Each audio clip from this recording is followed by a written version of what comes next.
A contrario, si cette opération résultait d'une opération purement commerciale entre Wijdan et Zakaria, dès lors, on peut parler d'une opération commerciale, c'est-à-dire ces 25 000 dirhams résultent de la fourniture de téléphones portables ou de matériel informatique.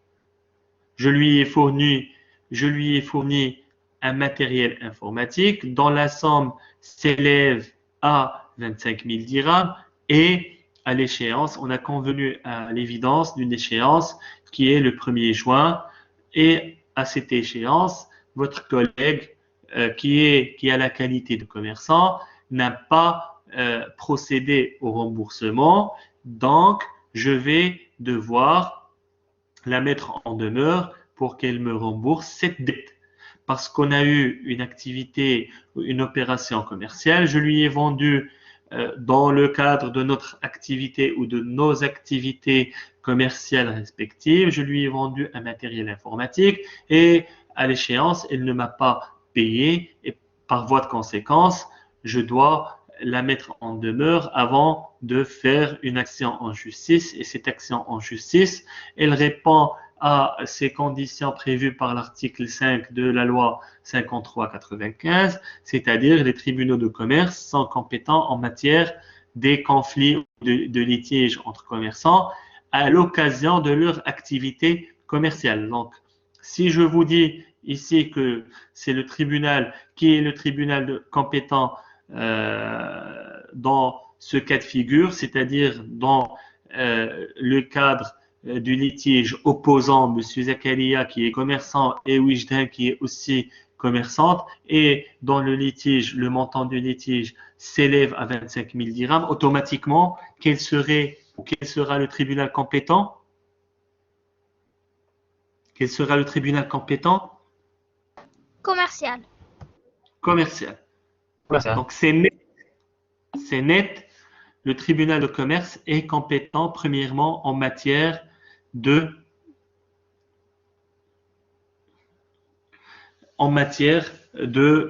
conflits opposants de commerçants à l'occasion de leur activité commerciale. Premier point, ou première compétence des tribunaux de commerce. Deuxième point de compétence, c'est quoi? Les tribunaux de commerce sont compétents en matière de fonds de commerce.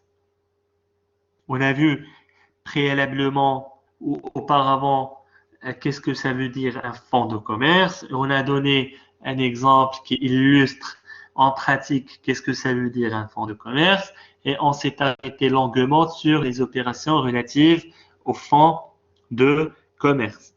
Donc on a dit que le fonds de commerce, il est défini par l'article 79 de la loi 1595 formant code de commerce et on a dit que le fonds de commerce est un ensemble de biens corporels, c'est un bien meuble corporel composé de biens matériels et immatériels affectés à une ou plusieurs activités commerciales et on a dit que le fonds de commerce peut comporter plusieurs opérations, notamment la cession du fonds de commerce. Rappelez-moi des opérations relatives au fonds de commerce. La cession du fonds de commerce, l'allotissement Oui. et l'allocation d'urgence et l'apport en société du fonds de commerce. L'apport en société, très bien. Donc, on a dit que il y a 4 opérations relatives au fonds de commerce et tout conflit ou problème résultant ou découlant de ces opérations ou du fonds de commerce relève de la compétence des tribunaux de commerce. Je donne 4 exemples et chaque exemple est valable et ce qui s'applique ou peut s'appliquer pour les opérations relatives au fonds de commerce. Mehdi Saber il a un fonds de commerce, il a une activité commerciale qui se situe à Anfa, il développe un café-restaurant, il livre aussi des pizzas. Il a décidé de céder son fonds de commerce. Je me suis présenté au local, donc il m'a séduit par le chiffre d'affaires que réalise cette activité commerciale, ce fonds de commerce, d'autant plus que la location, le prix qu'il paye, qui correspond à la location n'est pas extrêmement élevé, d'autant plus que le chiffre d'affaires il est important, il a développé une clientèle importante, donc il m'a proposé son fonds de commerce à 500 000 dirhams. D'accord? J'ai acheté le fonds de commerce et par la suite, il s'est avéré je ne sais pas, il y a eu un problème par rapport au chiffre d'affaires, par rapport, je ne sais pas, par rapport aux composantes du fonds de commerce, que ce fonds de commerce ne correspond pas à ce que j'ai acheté initialement, ou plutôt à l'activité qu'elle m'a décrite préalablement. Donc, il y a eu un problème relatif au fonds de commerce. J'ai trouvé beaucoup de créanciers. Bon, pour conclure, il y a eu un problème relatif à cette opération de cession du fonds de commerce. Donc là, vous êtes consulté par la partie qui a acheté le fonds de commerce. Il vient vous voir, il vous dit, monsieur, Mehdi m'a vendu son fonds de commerce et vous, en tant que licencié ou titulaire d'une licence en économie, vous aviez certainement vu le droit commercial. Est-ce que vous me conseillez par rapport au tribunal compétent? Donc, le tribunal compétent, quel est le tribunal compétent?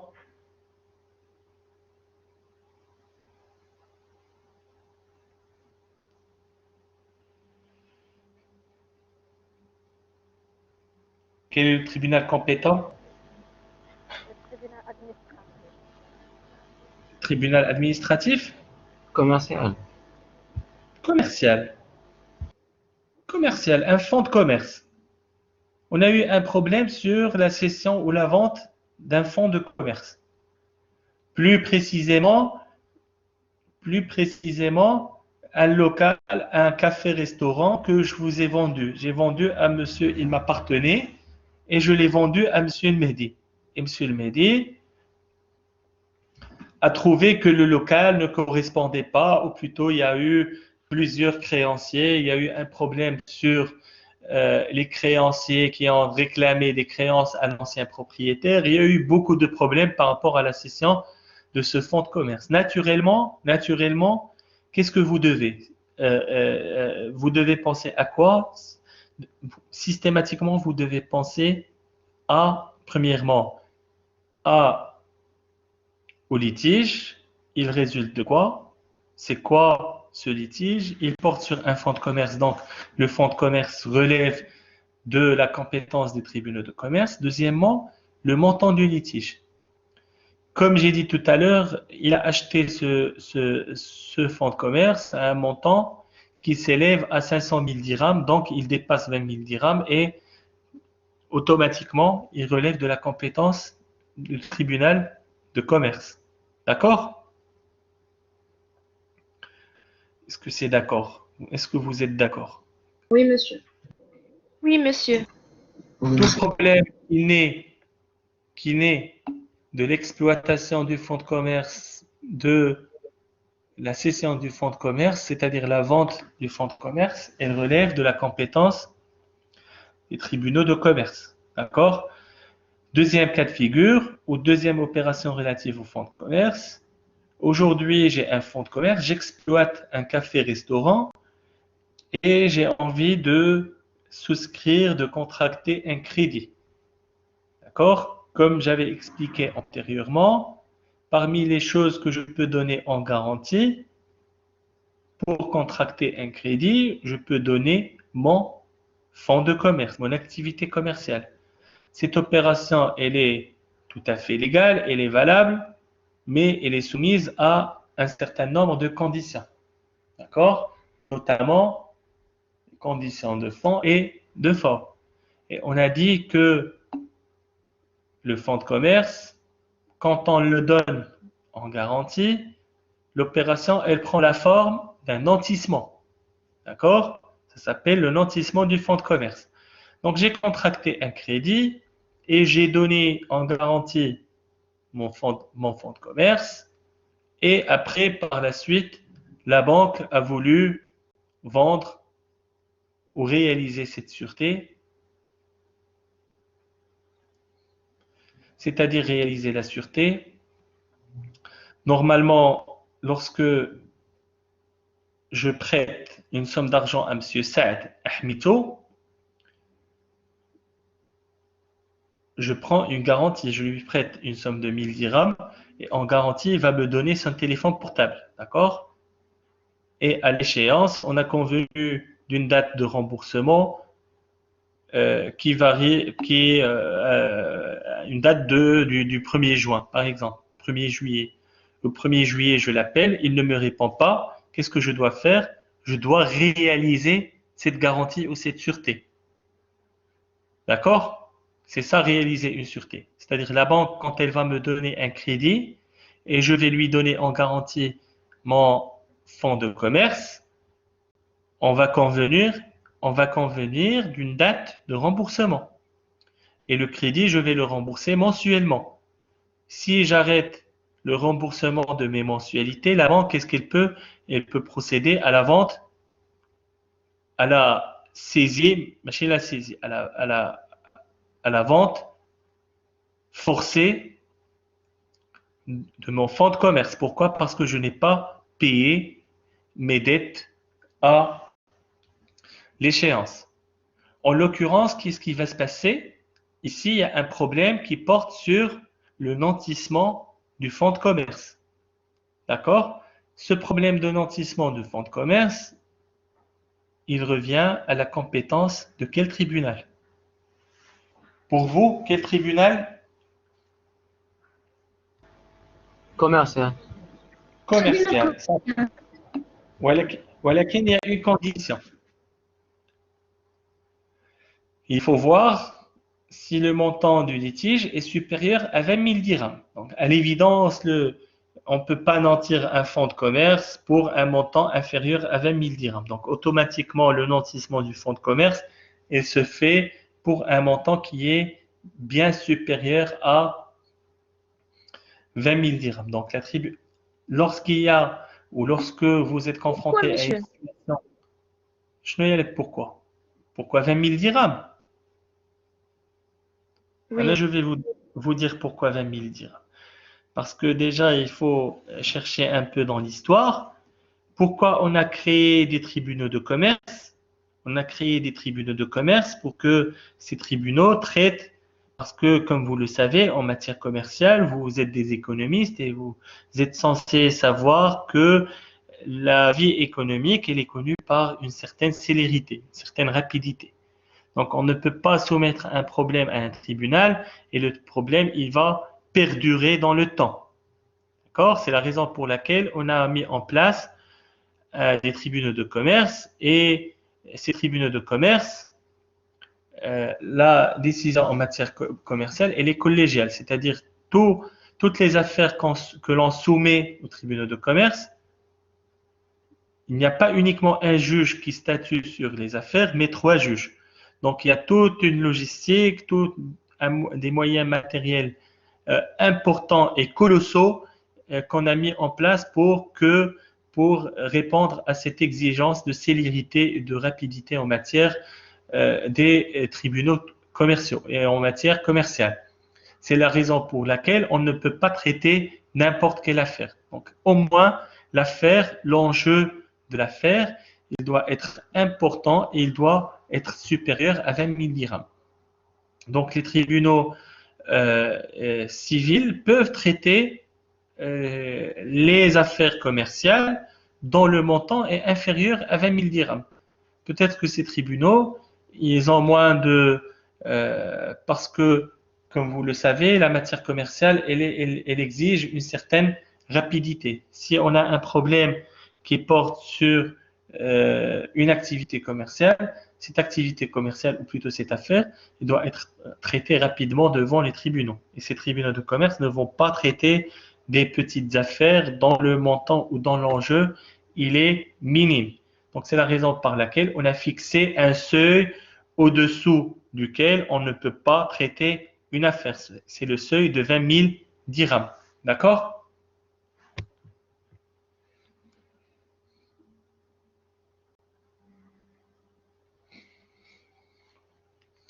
Donc, on a dit que le deuxième champ de compétence des tribunaux de commerce, c'est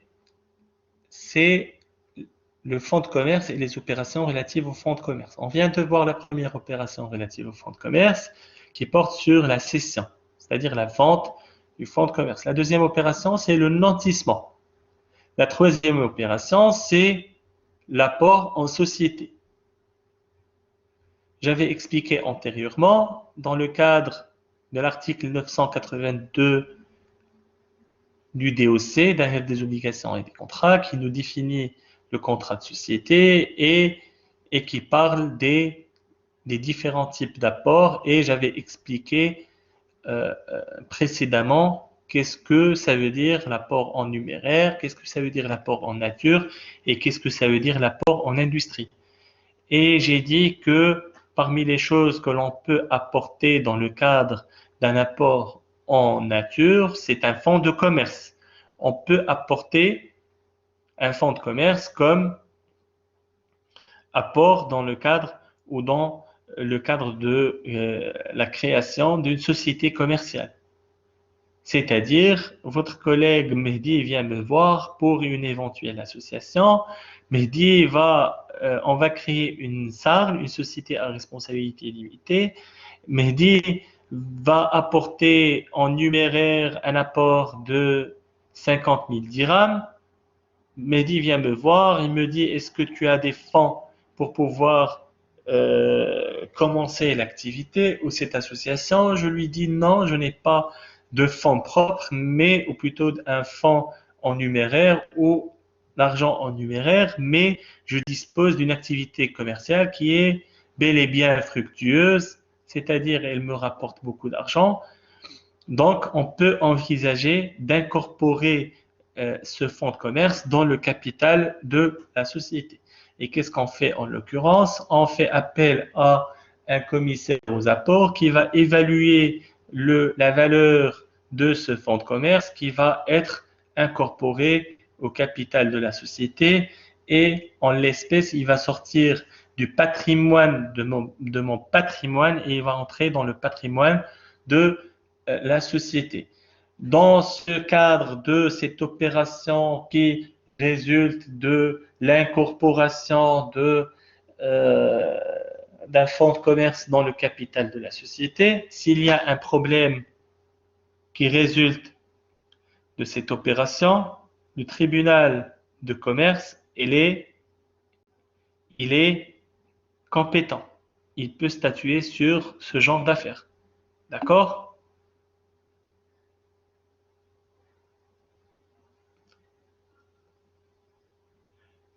C'est très simple.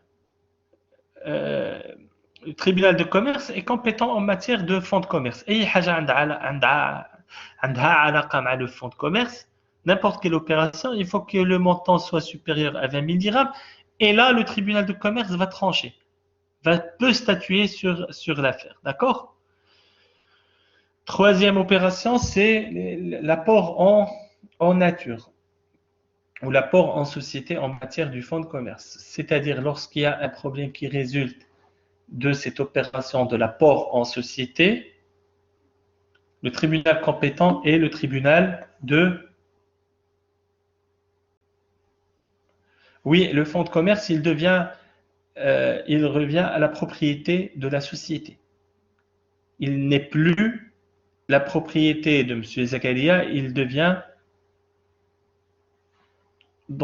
rentre dans la propriété, le patrimoine de la société. Donc, tout conflit qui résulte de l'apport en société revient à la compétence des tribunaux de commerce. Toujours faut-il que le montant du litige soit supérieur à 20 000 dirhams. D'accord? Quatrième opération relative au fonds de commerce, c'est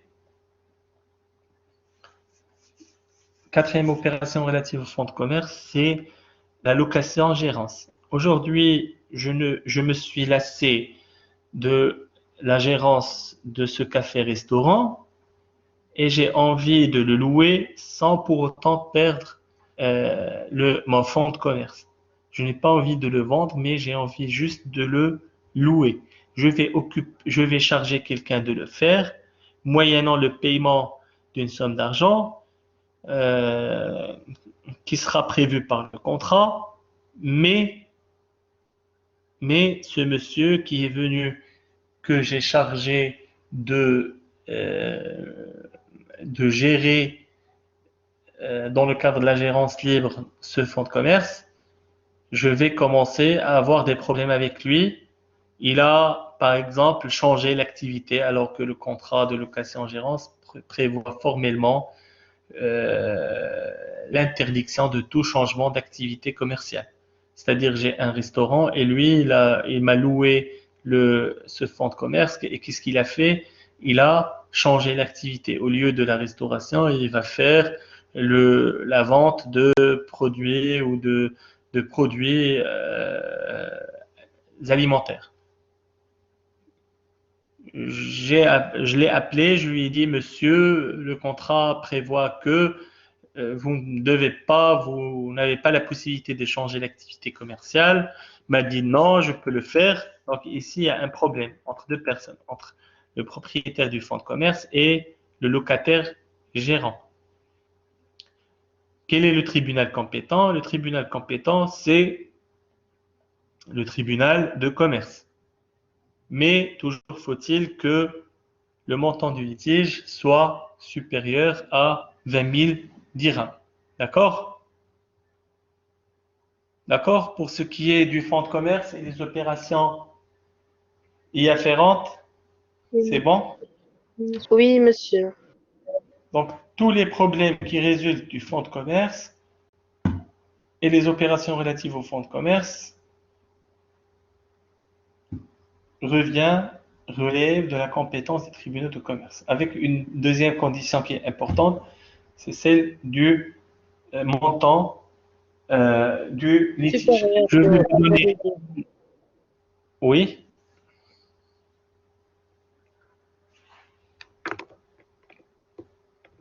Allô?